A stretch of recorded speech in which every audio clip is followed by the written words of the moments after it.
Suicide affects teens and aged 10 to 24. It's the second leading cause of death.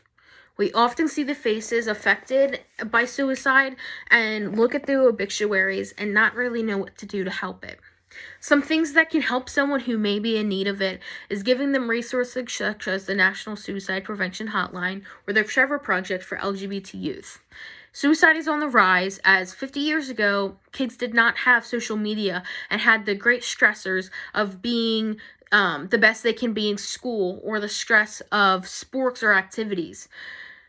It's recognized that 4 in 5 teens who have tried to commit suicide or have successfully committed suicide have showed clear signs of suicide and just were ignored because not many people know what the actual signs are before it's too late. Many people often say that I should have known the signs when in reality, not many people know the signs because suicide is not often talked about as it is a stigma in the United States.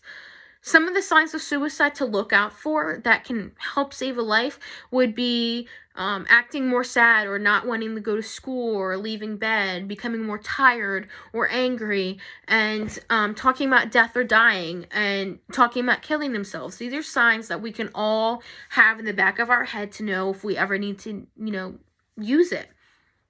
Mental health services and suicide crisis resources should be as normal as going to the doctor for a cold or the flu. It should not be not talked about, and we should not keep it inside because that often leads to very unfortunate circumstances.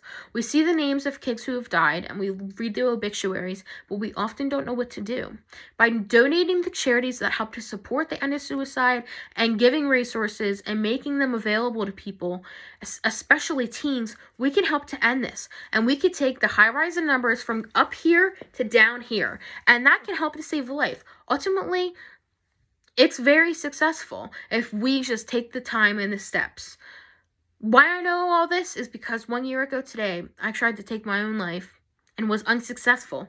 And because of the resources I was given, I'm alive and here today to tell you that if you are experiencing suicidal thoughts, you are worth it and you matter. And there are resources available and help is there. It's just a matter of you reaching out or someone reaching out to you if they may notice that you are becoming more distant or suicidal.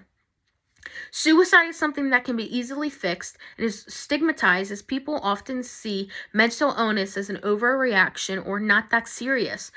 By taking the steps to help someone who's suicidal, we can give everyone the right to a decent life and not look at obituaries and say they were too young and just save a life. That's the only message that you should take out of this, is knowing the signs and knowing that everyone deserves to live and that you were worth it no matter what.